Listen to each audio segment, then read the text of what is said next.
പ്രിയപ്പെട്ട വിദ്യാർത്ഥികളെ നമസ്കാരം. നമ്മൾ +1 തുല്യതയുടെ പൊളിറ്റിക്സ് ക്ലാസ്സുകളാണ് എടുത്തുകൊണ്ടിരുന്നത്. കഴിഞ്ഞ ക്ലാസ്സുകളെല്ലാം എല്ലാവരും പഠിച്ചു കാണുമെന്ന് വിശ്വസിക്കുന്നു. പുതിയൊരു ക്ലാസ് നമുക്ക് തുടങ്ങാം. ഫെഡറലിസത്തെക്കുറിച്ചാണ് ഇന്ന് പറയുന്നത്. ഫെഡറലിസം എന്നാൽ എന്താണ്? ഇന്ത്യൻ ഫെഡറലിസത്തിൻ്റെ സവിശേഷതകൾ എന്തെല്ലാമാണ്? കേന്ദ്ര ഗവൺമെൻറ്റിനും സംസ്ഥാന ഗവൺമെൻറ്റുകൾക്കുമായി അധികാരം വിഭജിച്ച് നൽകിയിട്ടുള്ള ഭരണ സംവിധാനമാണ് ഫെഡറലിസം. കേന്ദ്ര ഗവൺമെൻറ്റിനും സംസ്ഥാന ഗവൺമെൻറ്റുകൾക്കുമായും അധികാരം വിഭജിച്ച് നൽകിയിട്ടുള്ള ഭരണ സംവിധാനമാണ് ഫെഡറലിസം. ഇന്ത്യൻ ഭരണഘടന ഒരു ഫെഡറൽ ഭരണഘടനയാണ്. ഇന്ത്യൻ ഭരണഘടന ഒരു ഫെഡറൽ ഭരണഘടനയാണ്. അതിൻ്റെ സവിശേഷതകൾ എന്താണെന്ന് നോക്കാം. ദ്വിഭരണ സമ്പ്രദായം. ഇന്ത്യയിൽ രണ്ട് തരത്തിലുള്ള ഗവൺമെൻറ്റുകളുണ്ട്. കേന്ദ്ര ഗവൺമെൻറ്റും സംസ്ഥാന ഗവൺമെൻറ്റും. ഇന്ത്യയിൽ രണ്ട് തരത്തിലുള്ള ഗവൺമെൻറ്റാണുള്ളത്. ഇതൊക്കെയാണ് കേന്ദ്ര ഗവൺമെൻറ്, സംസ്ഥാന ഗവൺമെൻറ്. ഇനി അധികാര വിഭജനം. ഇന്ത്യൻ ഭരണഘടന കേന്ദ്രത്തിനും സംസ്ഥാനങ്ങൾക്കും അധികാരം വിഭജിച്ച് നൽകിയിരിക്കുന്നു. ഇന്ത്യൻ ഭരണഘടന കേന്ദ്രത്തിനും സംസ്ഥാനങ്ങൾക്കും അധികാരം വിഭജിച്ച് നൽകിയിരിക്കുന്നു. നിയമ നിർമ്മാണം നടത്താവുന്ന വിഷയങ്ങളെ കേന്ദ്ര ലിസ്റ്റ്, കൺകറന്റ് ലിസ്റ്റ്, സംസ്ഥാന ലിസ്റ്റ് എന്നിങ്ങനെ തരംതിരിച്ചിരിക്കുന്നു.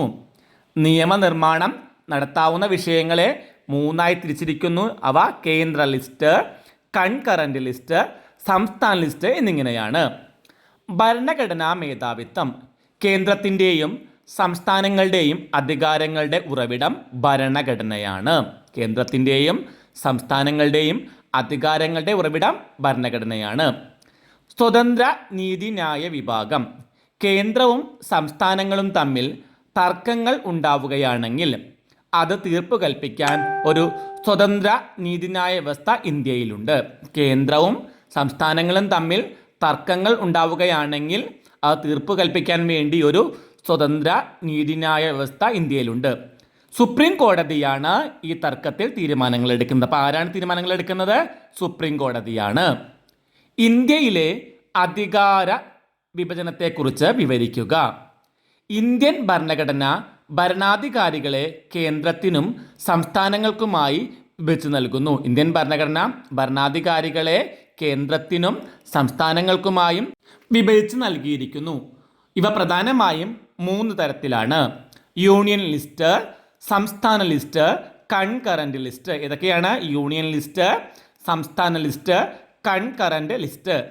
യൂണിയൻ ലിസ്റ്റിൽ വരുന്ന ഇനങ്ങളിൽ നിയമനിർമ്മാണം നടത്താനുള്ള അധികാരം കേന്ദ്ര ഗവൺമെൻറ്റിന് മാത്രമേയുള്ളൂ. അപ്പോൾ യൂണിയൻ ലിസ്റ്റിൽ വരുന്ന ഇനങ്ങളിൽ നിയമനിർമ്മാണം നടത്താനുള്ള അധികാരം ആർക്കാണുള്ളത്? കേന്ദ്ര ഗവൺമെൻറ്റിന് മാത്രമേയുള്ളൂ. അതേസമയം സംസ്ഥാന ലിസ്റ്റ് നോക്കാം.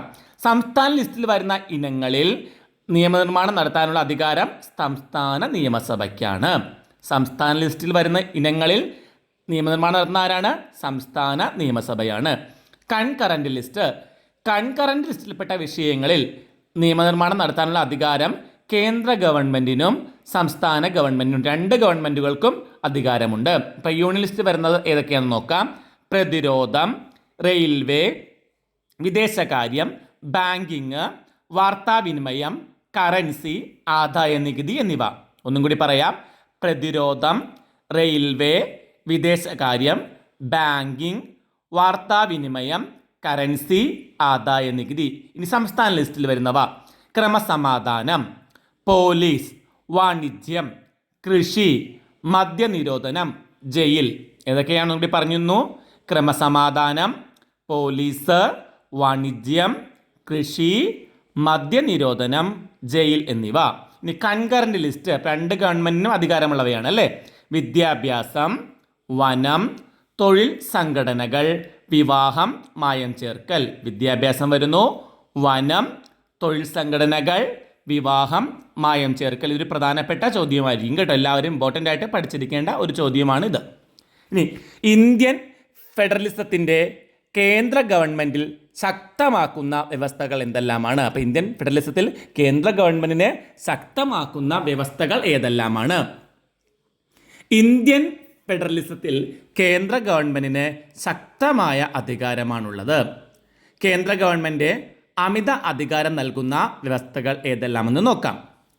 ഒരു സംസ്ഥാനത്തെ വിഭജിച്ചോ അല്ലെങ്കിൽ ഒന്നിലധികം സംസ്ഥാനങ്ങളെ കൂട്ടിച്ചേർത്തോ പുതിയ സംസ്ഥാനങ്ങൾ രൂപീകരിക്കാനുള്ള അധികാരം പാർലമെൻറ്റിനുണ്ട്. ഒരു സംസ്ഥാനത്തെ വിഭജിച്ചോ അല്ലെങ്കിൽ ഒന്നിലധികം സംസ്ഥാനങ്ങളെ കൂട്ടിച്ചേർത്തോ പുതിയ സംസ്ഥാനങ്ങൾ രൂപീകരിക്കാനുള്ള അധികാരം ആർക്കാണുള്ളത്? പാർലമെൻറ്റിന് ഉണ്ട്. സംസ്ഥാനങ്ങളിൽ അടിയന്തരാവസ്ഥ പ്രഖ്യാപിക്കാനുള്ള അധികാരം കേന്ദ്രത്തിനുണ്ട്. സംസ്ഥാനങ്ങളിൽ അടിയന്തരാവസ്ഥ പ്രഖ്യാപിക്കാനുള്ള അധികാരം ആർക്കാണ്? കേന്ദ്രത്തിനാണ്. സംസ്ഥാന ലിസ്റ്റിൽ നിയമനിർമ്മാണം നടത്താനുള്ള അധികാരം കേന്ദ്ര ഗവൺമെൻറ്റിനുണ്ട്. സംസ്ഥാന ലിസ്റ്റിൽ നിയമനിർമ്മാണം നടത്താനുള്ള അധികാരം കേന്ദ്ര ഗവൺമെൻറ്റിനുണ്ട്. വരുമാനത്തിൻ്റെ പ്രധാനപ്പെട്ട സ്രോതസ്സുകളെല്ലാം കേന്ദ്ര ഗവൺമെൻറ്റിൻ്റെ നിയന്ത്രണത്തിലാണ്. നമ്മുടെ വരുമാനത്തിൻ്റെ പ്രധാനപ്പെട്ട സ്രോതസ്സുകളെല്ലാം തന്നെ കേന്ദ്ര ഗവൺമെൻറ് നിയന്ത്രണത്തിലാണ്. സാമ്പത്തിക സഹായങ്ങൾക്ക് സംസ്ഥാന ഗവൺമെൻറ്റുകൾ കേന്ദ്ര ഗവൺമെൻറ്റിനെ ആശ്രയിക്കേണ്ടി വരുന്നു. സാമ്പത്തിക സഹായങ്ങൾക്ക് സംസ്ഥാന ഗവൺമെൻറ്റുകൾ കേന്ദ്ര ഗവൺമെൻറ്റിനെ ആശ്രയിക്കേണ്ടതാണ്.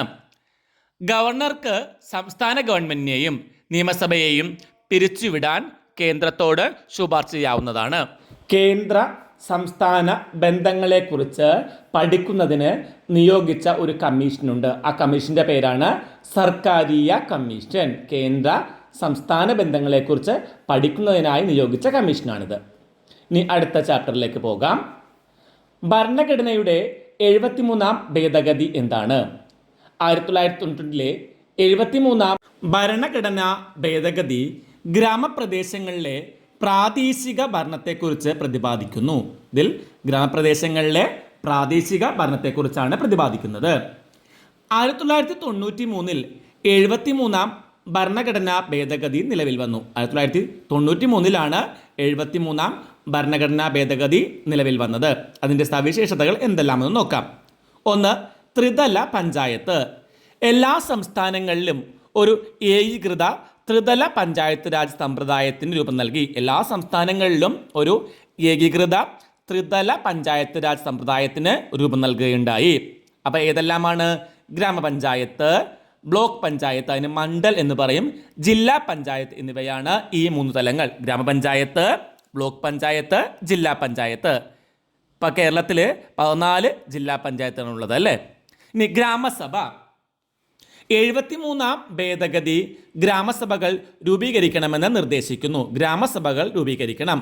പ്രദേശത്തെ പ്രായപൂർത്തിയായ എല്ലാ വോട്ടർമാരും ഗ്രാമസഭയിൽ ഉൾപ്പെടുന്നു. പ്രദേശത്തുള്ള പ്രായപൂർത്തിയായിട്ടുള്ള എല്ലാ വോട്ടർമാരും ഈ ഗ്രാമസഭയിൽ അംഗങ്ങളാണ്. ഇനി തെരഞ്ഞെടുപ്പ്. പഞ്ചായത്ത് രാജ് സ്ഥാപനങ്ങളുടെ 3 തലങ്ങളിലും പ്രതിനിധികളെ ജനങ്ങൾ നേരിട്ടാണ് തിരഞ്ഞെടുക്കുന്നത്. പഞ്ചായത്ത് രാജ് സ്ഥാപനങ്ങളുടെ 3 തലങ്ങളിലും പ്രതിനിധികളെ ജനങ്ങൾ നേരിട്ടാണ് തിരഞ്ഞെടുക്കേണ്ടത്. കാലാവധി. ഓരോ പഞ്ചായത്ത് സമിതിയുടെയും കാലാവധി 5 വർഷമാണ്. 5 വർഷമാണ് ഈ പഞ്ചായത്ത് സമിതിയുടെ കാലാവധി. സംവരണം. സ്ത്രീകൾക്കും പട്ടികജാതി പട്ടികവർഗക്കാർക്കും സീറ്റുകൾ സംവരണം ചെയ്തിട്ടുണ്ട്. സ്ത്രീകൾക്ക്, പട്ടികജാതി പട്ടികവർഗക്കാർക്കും സീറ്റുകൾ സംവരണം ചെയ്തിട്ടുണ്ട്. കേരളത്തിൽ 50% സ്ത്രീകൾക്ക് സംവരണമുണ്ട്. വിഷയങ്ങളുടെ കൈമാറ്റം. പഞ്ചായത്തുകളുടെ അധികാരങ്ങളും ചുമതലകളുമായി ബന്ധപ്പെട്ട 29 വിഷയങ്ങൾ ഭരണഘടനയുടെ 11ാം പട്ടികയിൽ ഉൾപ്പെടുത്തുകയുണ്ടായി. കൃഷി, ചെറിയ തോതിലുള്ള ജലസേചനം, കുടിവെള്ളം, പ്രൈമറി സെക്കൻഡറി വിദ്യാഭ്യാസം, ഗ്രാമീണ വൈദ്യുതീകരണം, കുടുംബക്ഷേമം, സാമൂഹ്യക്ഷേമം, ഗ്രാമീണ ഭവന നിർമ്മാണം, റോഡുകൾ, കലുങ്കുകൾ എന്നിവയെല്ലാം ഇതിൽ ഉൾപ്പെടുന്നുണ്ട്. ഒന്നും കൂടി പറയാം. കൃഷി, ചെറിയ തോതിലുള്ള ജലസേചനം, കുടിവെള്ളം, പ്രൈമറി സെക്കൻഡറി വിദ്യാഭ്യാസം, ഗ്രാമീണ വൈദ്യുതീകരണം, കുടുംബക്ഷേമം, സാമൂഹ്യക്ഷേമം, ഗ്രാമീണ ഭവന നിർമ്മാണം, റോഡുകൾ, കലുങ്കുകൾ എന്നിവയെല്ലാം ഇതിൽ ഉൾപ്പെടുന്നുണ്ട്. ഇനി സംസ്ഥാന തെരഞ്ഞെടുപ്പ് കമ്മീഷൻ. പഞ്ചായത്ത് രാജ് സ്ഥാപനങ്ങളിലേക്കുള്ള തെരഞ്ഞെടുപ്പ് നടത്തുന്നതിനായി സംസ്ഥാന ഗവൺമെൻറ്റുകൾ സംസ്ഥാന തെരഞ്ഞെടുപ്പ് കമ്മീഷനെ നിയമിക്കേണ്ടതാണ്. ഇനി സംസ്ഥാന ധനകാര്യ കമ്മീഷൻ. പ്രാദേശിക ഗവൺമെൻറ്റുകളുടെ ധനസ്ഥിതി പരിശോധിക്കുന്നതിനായി ഓരോ 5 വർഷം കൂടുന്തോറും സംസ്ഥാന ഗവൺമെൻറ് സംസ്ഥാന ധനകാര്യ കമ്മീഷനെ നിയമിക്കണം. എന്തിനു വേണ്ടിയാണ്? പ്രാദേശിക ഗവൺമെൻറ്റുകളുടെ ധനസ്ഥിതി പരിശോധിക്കുന്നതിന് വേണ്ടിയാണ്. എത്ര വർഷം കൂടുമ്പോൾ? 5 വർഷം കൂടുമ്പോഴാണ് സംസ്ഥാന ഗവൺമെൻറ് എന്ത് ചെയ്യേണ്ടത്? സംസ്ഥാന ധനകാര്യ കമ്മീഷനെ നിയമിക്കേണ്ടത്. ഇന്ത്യയിൽ തദ്ദേശ സ്വയംഭരണ സ്ഥാപനങ്ങൾക്ക് തുടക്കമിട്ട വൈസ്രോയി ആരായിരുന്നു? റിപ്പൺ പ്രഭുവായിരുന്നു 1882. ത്രിതല പഞ്ചായത്ത് രൂപീകരണത്തെക്കുറിച്ച് നിർദ്ദേശിച്ച കമ്മിറ്റി ഏത്? ബൽവന്ത് റായ് മെഹ്ത്ത കമ്മിറ്റി 1957 ഈ കമ്മിറ്റി. ആദ്യമായി പഞ്ചായത്ത് രാജ് സംവിധാനം നടപ്പിലാക്കിയ സംസ്ഥാനം ഏത്? രാജസ്ഥാൻ 1959. അപ്പോൾ ആദ്യമായി പഞ്ചായത്ത് രാജ് സംവിധാനം വന്നത് രാജസ്ഥാനിലാണ് 1959. ഗ്രാമപ്രദേശങ്ങളിലെ പ്രാദേശിക ഗവൺമെൻറ്റുകളെക്കുറിച്ച് പ്രതിപാദിക്കുന്ന ഭരണഘടനാ ഭേദഗതി ഏതാണ്? 73-ാം ഭരണഘടനാ ഭേദഗതി 1993. നഗരപ്രദേശങ്ങളിലെ പ്രാദേശിക ഗവൺമെൻറ്റുകളെക്കുറിച്ച് പ്രതിപാദിക്കുന്ന ഭേദഗതി ഏത്? 74-ാം ഭരണഘടനാ ഭേദഗതി 1993. തദ്ദേശ സ്വയംഭരണ സ്ഥാപനങ്ങൾക്ക് ഭരണഘടനാ പദവി നൽകണമെന്ന നിർദ്ദേശിച്ച കമ്മിറ്റി ഏത്? PK Thungon committee 1989 PK Thungon committee. നമുക്ക് ഇതോടെ ഇന്നത്തെ ക്ലാസ് അവസാനിപ്പിക്കാം. മറ്റൊരു ക്ലാസ്സുമായി കാണും വരെ എല്ലാവർക്കും നന്ദി, നമസ്കാരം.